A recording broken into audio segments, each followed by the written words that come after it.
Bonjour à tous et bienvenue dans une vidéo qui sera un peu spéciale, je vous explique le concept. Pour les besoins d'un nouveau concept qui arrivera samedi sur la chaîne, je checkais des résumés de Grand Prix sur le site statf1.fr, un super site que je vous conseille si vous ne le connaissez pas, je vous mets le lien en description. Et au cours de mes lectures, j'ai lu certaines choses qui se sont passées sur l'année 1983 et j'ai halluciné, je me suis dit il faut absolument que j'en fasse quelque chose. Du coup, je vous propose un top 10 des choses les plus bizarres qui se sont passées en 1983 en dehors de la piste, une année qui met un beau pied de nez à ceux qui disent c'était mieux avant. Mais avant de commencer, je vais faire un petit point sportif afin de planter le décor. En 1983, on espère tout d'abord tourner la page d'une saison 82 dramatique où Gilles Villeneuve et Riccardo Paletti se sont tués et où Didier Pironi a été grièvement blessé. Le titre a été pris par Keke Rosberg, mais la valeur sportive de cette saison est sans cesse remise en question. En 83, les plus grosses forces seront Ferrari avec son duo de français Arnoux-Tambay, Renault où Prost chasse son premier titre avec Eddie Chever comme coéquipier, et enfin on a Brabham BMW, l'écurie de Bernie Ecclestone qui emploie Nelson Piquet et Riccardo Patrese. Au final, je vous spoil, Prost avait beaucoup d'avance et aurait dû finir champion, mais à la suite d'une lutte intense, c'est Nelson Piquet qui a pris le titre à la dernière course. Bref, ça c'était pour la mise en situation, on peut désormais y aller. 10 faits incroyables qui se sont passés en 1983, c'est parti. Et on commence avec un fait très simple, une panne d'électricité a retardé le départ du Grand Prix du Canada de 40 minutes. Voilà, tout Montréal a sauté, le Grand Prix n'a pas été épargné et tout le monde a dû attendre. J'imagine si ça arrivait aujourd'hui avec toutes les retransmissions télé et Twitter, ce serait vraiment un gros bazar. En numéro 9, j'ai mis la programmation des Grands Prix car il y a vraiment pas mal de choses assez folles qui se sont passées. Première chose, les États-Unis ont accueilli 2 Grands Prix mais ils auraient dû en accueillir 4. En effet, en plus du Grand Prix Est à Détroit et du Grand Prix Ouest à Long Beach, on aurait dû avoir le Grand Prix de Las Vegas et un Grand Prix à New York. Si Vegas n'a pas eu lieu, c'est tout simplement une histoire de contrat. En 83, ils avaient signé avec le kart, l'ancêtre de l'IndyCar. Pour New York, c'est un peu plus farfelu, ils devaient s'y tenir un Grand Prix urbain, mais des associations écologistes ont fait annuler la course et il a fallu en urgence trouver un Grand Prix d'Europe à Brands Hatch. En parlant de projet farfelu, ça vous dit de faire un Grand Prix sous la Tour Eiffel? Rigolez pas, c'était vraiment le projet du journaliste de TF1 Bernard Giroux et il était soutenu par Jean-Pierre Jabouille, Jean Todt ou même Jacques Chirac, le maire de Paris. Le projet du Grand Prix était pour l'année 1984, mais on en a beaucoup parlé en 1983 et finalement c'est le président Mitterrand qui a mis son veto. On reste en France avec le Grand Prix du Castellet qui a bien failli ne jamais avoir lieu. La raison, c'est que le circuit était en grande crise financière et ils ont dû trouver des solutions pour quand même avoir le droit de tenir le Grand Prix. Et les deux choix qu'ils ont fait, c'est 1. Licencier beaucoup de personnel et 2. Avancer la date du Grand Prix pour éviter que la plage ne concurrence le circuit et donc pour faire la plein dans la billetterie. Dur. Dernière anecdote sur le calendrier, nous aurions dû avoir droit à un Grand Prix de Russie. Bernie Ecclestone avait noué un accord avec Brejnev, mais la mort de Brejnev a tout remis en cause et il n'y a pas eu de Grand Prix à Moscou. Il était prévu un Grand Prix urbain sur la petite colline au-dessus de Moscou. En numéro 8, je vais vous proposer une sombre histoire d'extincteur. Nous sommes en France lors de la 3e manche de la saison et Andrea De Cesaris signe le meilleur temps de la qualif du vendredi. Jusque là tout va bien, sauf qu'après contrôle, on remarque que l'extincteur qui était dans sa voiture était vide. L'Italien était donc plus léger et donc plus rapide. Problème, c'est totalement interdit et super dangereux, du coup les commissaires invalident son temps. Chez Alfa Romeo, même s'il clame son innocence, Gérard Ducarouge sera désigné comme le principal responsable et sera viré avant la course suivante. Mais l'histoire ne s'arrête pas là car Ducarouge retrouvera un poste chez Lotus avec qui il fera un podium pour sa 2e course et dont il désignera la voiture pour la suite du championnat. Assez fou. Il faut bien l'avouer, le Mercato 2020 est un peu fou. Il a commencé avant la première course, il voit Vettel pour le moment sans volant, il voit le retour d'Alonso, bref, plein de mouvements, mais 1983 n'est pas en reste et surtout, les tractations ont eu lieu pendant la saison et c'était pas très discret. On commence avec Alain Prost qui s'est senti mal à l'aise chez Renault toute la saison. Triste de ne pas être mis en avant et pas convaincu des capacités techniques de son équipe, le professeur a souvent fait part de ses états d'âme et n'a pas caché ses envies d'ailleurs. Accusé par Renault d'avoir eu des réunions secrètes avec Enzo Ferrari, Alain finira par se fâcher très fort après la dernière course et ira en remplacer John Watson chez McLaren. Bon choix. Très bon choix. L'autre grosse actualité transfert de la saison a concerné Ferrari, et comme vous pouvez vous en douter, ils ont pas très bien géré les choses. Bon, ils ont même plutôt mal géré.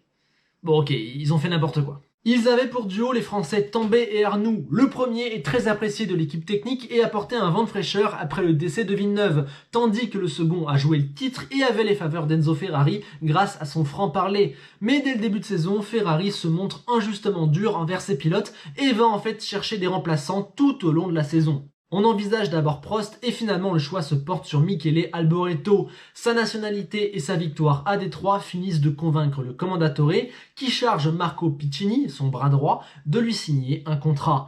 La chose est faite plus ou moins discrètement et tout ça manque beaucoup de classe. On annonce à Tambay qu'il ne sera pas conservé à une course de la fin du championnat. Comme quoi, de tout temps, la Scuderia a mal géré ses transferts.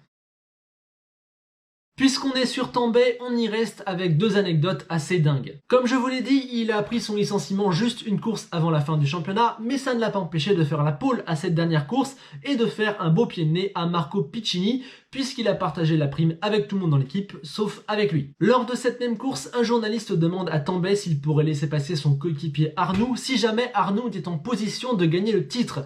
Tambay répond « Je suis loyal, mais pas con ». Et enfin, dernière anecdote sur Tambay, et malheureusement celle-là, elle est beaucoup moins drôle et elle lui a potentiellement coûté très cher. Nous sommes au Grand Prix de Détroit et la course tombe le même jour que la finale de Roland-Garros où joue le Français Yannick Noah. Du coup, avant le warm-up, pas mal de pilotes se réunissent dans une salle avec une télé et regardent le début de la finale. Mais une finale de Grand Chelem, ça dure très longtemps. Du coup, à un moment donné, ils doivent partir et retourner dans leur garage.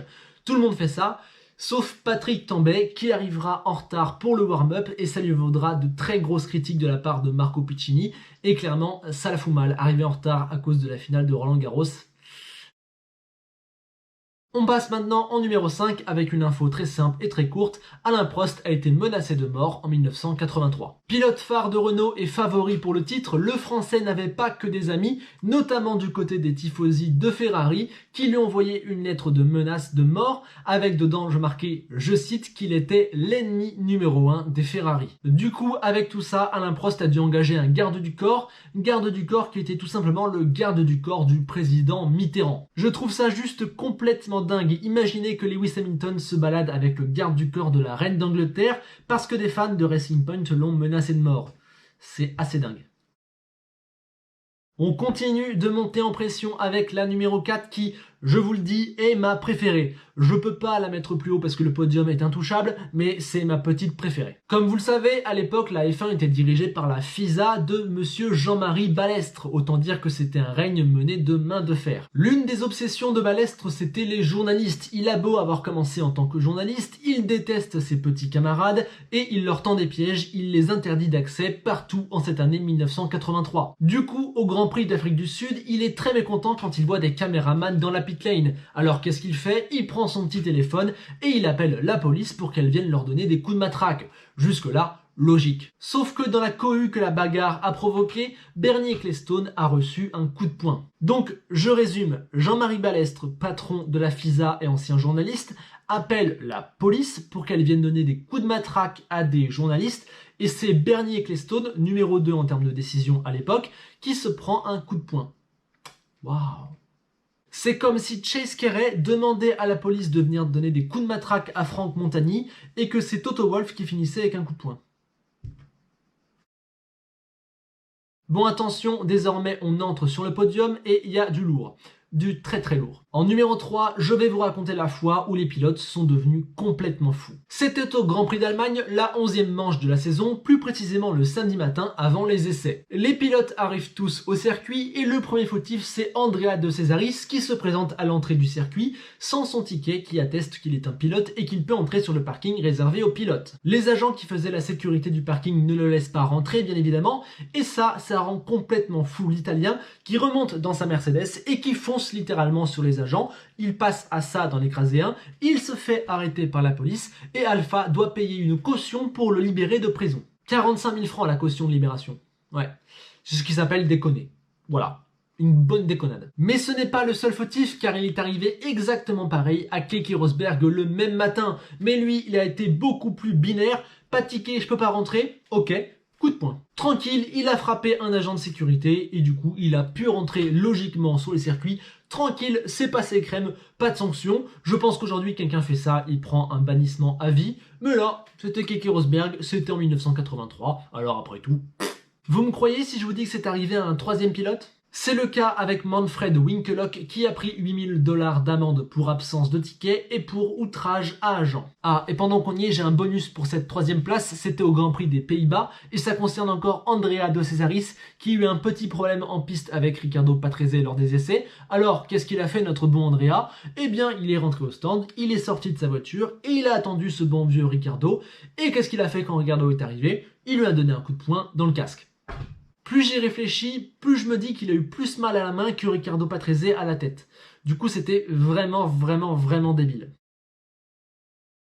Passons maintenant au numéro 2 et c'est une histoire absolument incroyable que je ne connaissais absolument pas. Il n'y a pas eu de numéro 2 au Grand Prix du Brésil 1983. Voilà, il y a eu un vainqueur, il y a eu un troisième, il y a eu un quatrième, il y a eu un cinquième, il y a eu un sixième, mais il n'y a pas eu de deuxième. Je vais tout vous expliquer. On est avec Keke Rosberg qui est deuxième de la course et qui rentre au stand pour faire un arrêt classique. Jusque là, tout va bien, mais d'un seul coup, sa voiture prend feu à cause de l'essence, etc. Bref, ça prend feu, un énorme feu. Keke sort logiquement de sa voiture, mais une fois le feu éteint, son patron, Frank Williams, lui demande de remonter dans la voiture pour continuer la course.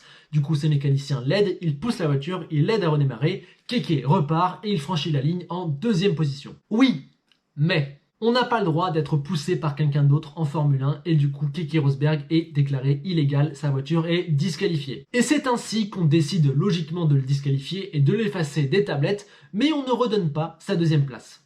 Pourquoi ? Le mystère demeure toujours. C'est une des décisions les plus absurdes que j'ai jamais vues. Quand quelqu'un est disqualifié, eh bien il disparaît du classement et les autres le doublent. Eh ben non, pas là. Je ne sais pas si c'est la seule fois de l'histoire que c'est arrivé. Dites-moi si vous avez d'autres exemples de ça, mais je pense que c'est la seule fois où une place du podium a été non attribuée. En plus pour des raisons débiles, car ils auraient simplement dû remonter le troisième en deuxième et le quatrième en troisième. Je ne comprends pas. Passons désormais au numéro 1, Nelson Piquet a gagné le championnat sur une voiture illégale. Oui, Brabham BMW utilisait un carburant auquel ils ajoutaient un additif qui permettait de densifier l'essence. À 2 reprises dans la saison, il y a eu des contrôles qui ont prouvé officiellement que la Brabham avait un taux d'octane supérieur au seuil autorisé. Il n'y a pas de doute, c'était illégal. Et même le patron de l'écurie, Bernie Ecclestone, l'a dit dans une lettre qu'il a envoyée à Renault et Ferrari. Je cite, « L'octane de notre carburant dépassait la tolérance légale de 0,29 avec 102,90 au lieu du seuil de 102,51 que normalement nous ne devons pas franchir. » Donc on a 2 contrôles qui prouvent qu'ils ont triché, on a le patron qui l'avoue dans une lettre, et pourtant on n'a pris aucune sanction. La FISA le savait depuis un moment, mais l'affaire a été révélée au grand public en décembre, c'est-à-dire juste après la fin de la saison, et pourtant on a quand même décidé de ne rien faire.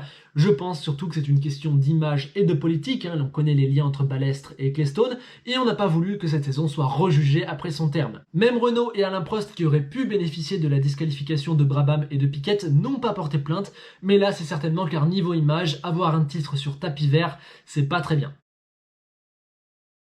Voilà pour ce top 10 complètement dingue. Plus j'avançais dans cette saison 83, plus je trouvais des choses folles et je me suis vraiment dit, je dois faire un top 10, je dois faire une vidéo, c'est complètement dingue. Et encore, je ne vous ai pas tout dit, j'ai noté des petits bonus que je vous donne maintenant en vrac. Il n'y a pas eu de ravitaillement en essence à Monaco à cause d'un arrêté datant de 1955. Les équipes ont dû rapatrier de l'essence des 4 coins du monde jusqu'en Afrique du Sud car il y a eu un gros souci avec le gouverneur de Pretoria. Alain Prost a dit sur René Arnoux, je cite, « Arnoux, c'est rien. Il passe pour un martyr auprès de quelques journalistes car il sait mieux vendre sa soupe que moi.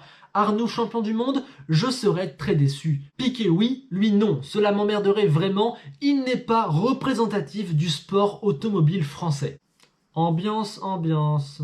Et encore pire, pour se défendre la semaine d'après, il répond « Tout le monde sait que je n'ai guère de sympathie pour Arnoux, sur le plan humain notamment, mais je n'ai jamais critiqué ses valeurs de pilote autrement qu'en plaisantant. » Waouh. En pleine saison, John Watson reçoit la distinction d'ordre de l'Empire par la reine et il s'est marié avec la veuve de Ronnie Peterson. Eddie Cheever a fracturé le pied d'un de ses ingénieurs lors d'un arrêt au stand et enfin René Arnoux a bien failli ne pas participer à la dernière course car en évacuant sa voiture, des marshals lui ont roulé sur le pied. Pas mal, hein. Du coup, voilà, c'est terminé pour cette vidéo un peu particulière, un peu hors série. J'ai vu toutes ces choses un peu folles, j'ai eu envie de les lister et d'en faire une vidéo. J'espère que ça vous a plu, dites-moi ce que vous avez pensé de ce format. Et n'hésitez pas à me donner vos anecdotes complètement folles sur la Formule 1. Si le format vous plaît, je pourrais peut-être en refaire à l'avenir. Voilà, c'est tout pour aujourd'hui. Je vous dis à samedi pour un nouveau concept qui va arriver sur la chaîne. J'espère que vous serez au rendez-vous et que cela vous plaira. En attendant, régalez-vous devant les courses de Formula E. Et je vous dis à très vite et surtout, n'oubliez pas qu'Enzo Ferrari disait presque que le plus important, c'est de franchir la ligne, toujours franchir la ligne. Et de chercher un remplaçant à ses pilotes en pleine saison, bien évidemment.